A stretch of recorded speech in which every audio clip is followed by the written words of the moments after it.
Hello students, how are you all? I hope you will be definitely fit and fine. Today I am going to revise the chapter that is literary heritage of India. You can see.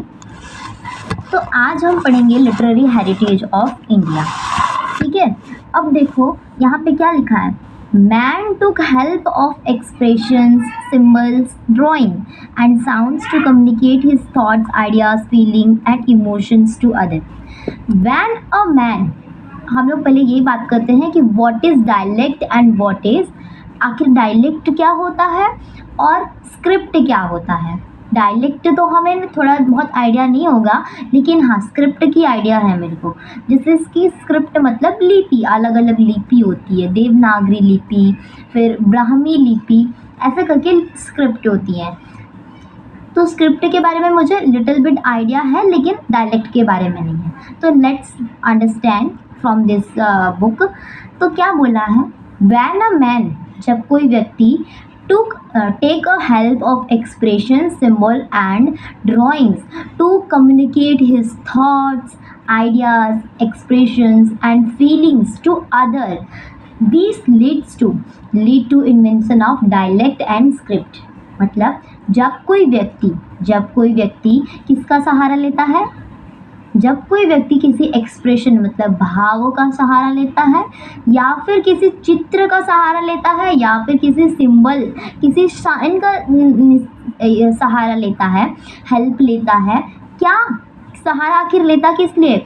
अपने भावों को, अपने अंदर आने वाले विचारों को, expressions, ideas and feeling, फिर इमोशंस, ये सभी को व्यक्त करने के लिए, एक्सप्रेस करने के लिए किसी अदर पर्सन को। तो जब कोई व्यक्ति अपने अंदर जो भी विचारों को, भावों को आदि, ये सभी को व्यक्त करने के लिए जब कोई व्यक्ति किसी एक्सप्रेशन और ड्राइंग और सिंबल का जब हेल्प लेता है, तो फिर किसका इन्वेंशन होता है, किसकी आविष्कार होती है? डायलेक्ट और स्क्रिप्ट की आविष्कार होती है। ठीक है, डायलेक्ट और स्क्रिप्ट। और धीरे धीरे जब ये डायलेक्ट और स्क्रिप्ट लोग बोलते रहते हैं, कंटिन्यू रहता है, तो ये एक लैंग्वेज का रूप ले लेती है, एक भाषा का रूप ले लेती है। ठीक है, over a period of time, लगभग थोड़े समय तक क्या होता है, लैंग्वेज, अब ये जो लोग हैं, पीपल्स हैं, ये लैंग्वेज का यूज़ करने लग जाते हैं। जैसे जैसे उनको एक दूसरे को लैंग्वेज समझ में आने लगती है, अंडरस्टूड होता है, तो लोग लैंग्वेज का यूज़ करने लगते हैं अपने एक्सप्रेशन को, अपने एक्सप्रेशन को व्यक्त करने के लिए, अपने थॉट्स को एक्सप्रेस करने के लिए। तो इससे क्या होता है, लिटरेचर, अब लैंग्वेज तो बन गया, अब हम लोग अपने भावों को, बहुत सारे स्कॉलर्स होते हैं, विद्वान होते हैं, तो वो लोग क्या करते हैं, अपने भावों को किसी किताब में लिखते हैं, तो that is nothing but that is literature. तो वो क्या बन जाता है, एक साहित्य बन जाता है। ठीक है, लिटरेचर। तो हमारी जो Indian from ancient, since ancient time, मतलब एंशिएंट टाइम मतलब प्राचीन काल से ही जो हमारी भारतीय साहित्य है, वो किस लिए फेमस है, किस लिए प्रसिद्ध है? उसकी डाइवर्सिटी के लिए और यूनिकनेस के लिए। अब डाइवर्सिटी मतलब होता है विभिन्नता। जैसे कि हमारा विभिन्नता को समझाने के लिए एक एग्जांपल लेना चाहूँगी। For example our India, for example हमारा भारत जो है वो बहुत विभिन्न है, मतलब उसमें बहुत सारी वैरायटी है, कितने सारे लोग रहते हैं, अलग अलग कल्चर फॉलो करते हैं, सबका खान पान अलग है, सबका ड्रेस मतलब सबकी पहनावा अलग है। ठीक है, अलग अलग वो लोग रिलीजन को प्रैक्टिस करते हैं, मतलब अलग अलग धर्म के हैं। तो इससे हम कुछ ना तो कुछ आइडिया ले सकते हैं कि हमारा इंडिया कितना विविध है, मतलब डाइवर्स है, उसमें कितनी सारी वैरायटी आपको देखने के लिए मिल जाएगी। लाइकवाइज सेम उसी तरह अपना जो भारतीय जो साहित्य है, इंडियन लिटरेचर, वो प्राचीन काल से अपनी विविधता के लिए, मतलब वैरायटी, डाइवर्सिटी के लिए, और यूनिकनेस मतलब अनोखापन के लिए फेमस है। जानी जाती है। ठीक है, इंडियन स्कॉलर्स इंडियन स्कॉलर्स है, भारतीय के जो विद्वान हैं, उन्होंने एंशिएंट लिटरेचर को, प्राचीन साहित्यों को डिवाइड किया है, वैदिक लिटरेचर, देन क्लासिकल लिटरेचर, और फिर इसके अलावा उन्होंने फोक लिटरेचर को भी उस टाइम पे थोड़ा पॉपुलर था। Now we will talk about the language and literature. Now अब हम बात करेंगे भाषा और लिटरेचर क्या होता है। हम लोगों ने थोड़ा बहुत जस्ट लिटिल बिट आइडिया ले लिया इंट्रोडक्शन पार्ट में, तो अब हम थोड़ा देखेंगे लैंग्वेज एंड लिटरेचर क्या होता है। If we quickly look at the history, अगर हम फटाक से एक हिस्ट्री पे लुक मारें, मतलब देखें, we can see an emergence of variety of language since centuries. अब शताब्दियों से, ओवर द सेंचुरीज, कई सारी लैंग्वेज के वैराइटीज़ आ गई हैं। एमरजेंस मतलब कई सारी लैंग्वेजेस हैं अस्तित्व में।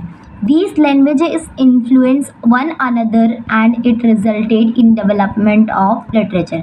अब ये जो लैंग्वेज है, इस लैंग्वेज से एक दूसरे क्या हुए, इन्फ्लुएंस्ड हुए, मतलब प्रभावित हुए, और फिर क्या हुआ, वो धीरे धीरे अब इसी लैंग्वेज में अपने एक्सप्रेशन को किसी लिख कर रिटन फॉर्म में व्यक्त करने लगे। तो उससे क्या परिणाम आया कि लिटरेचर में डेवलपमेंट हुआ। एज अ रिजल्ट, परिणाम स्वरूप, some new languages and literature have developed and flourish.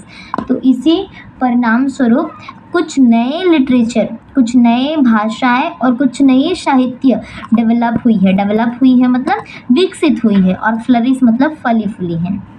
The best example of this is Sanskrit language, and Sanskrit language is less in use in present time।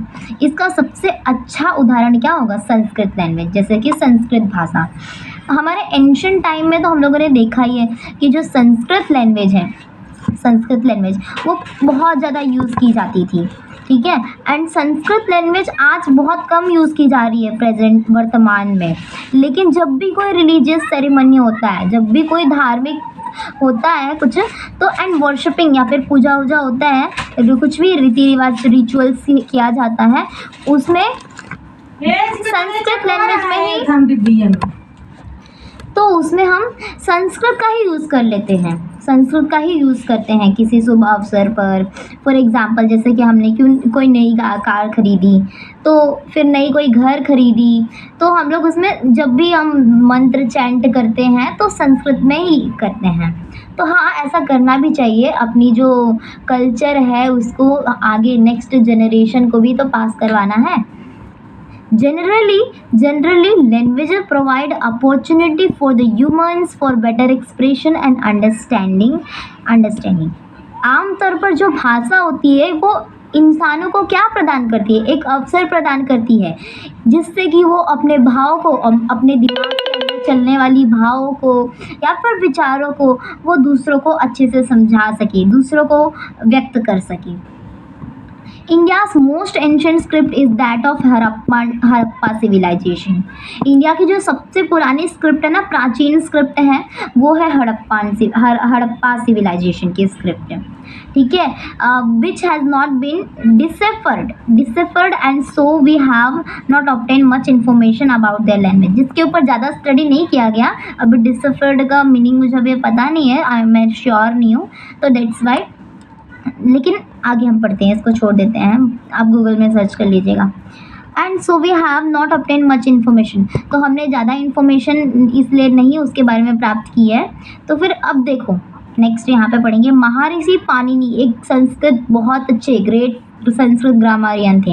जैसा कि हम लोग जानते हैं कि एक महान गणितज्ञ आर्यभट्ट जो कि हमें गौरवान्वित महसूस करवाते हैं। हम प्राउड फील करते हैं कि हमारे इंडिया में ऐसे महान गणितज्ञ, फिर समझ लो, जैसे कि हम आगे पढ़ेंगे इस चैप्टर में। आगे नेक्स्ट जो चैप्टर है हमारा चैप्टर नंबर 5, उसमें हमें ये दिखेगा, जैसे कि महर्षि चरक जिन्हें फादर ऑफ सर्जरी कहा जाता है, सॉरी फादर ऑफ मेडिसिन कहा जाता है। महर्षि सुश्रुत जो कि फादर ऑफ सर्जरी हैं। आर्यभट्ट महान गणितज्ञ जिन्होंने जीरो की डिस्कवरी की थी और भी बहुत सारी चीज़ों की डिस्कवरी की थी। तो ऐसा हमारे भारत में कई सारे महान लोग जन्मे हैं और उन्होंने हमें गौरवान्वित आज तक महसूस करवाया है। तो वैसे ही एक महर्षि पाणिनि थे जो एक बहुत अच्छे संस्कृत ग्रामरियन थे। ठीक है, the most important book of this time is महर्षि पाणिनिस अष्टाध्यायी। उन्होंने एक किताब लिख रखी थी जिसका नाम था, ऐसा एग्ज़ाम में आ सकता है कि महर्षि पाणिनि द्वारा जो बुक रिटन है उसका नाम क्या है, तो अष्टाध्यायी। ठीक है, और ये जो बुक थी ये संस्कृत ग्रामर के ऊपर बेस्ड थी और ये 4th सेंचुरी में उन्होंने लिखी थी। Sanskrit is considered the language of Aryan. अब देखो जिस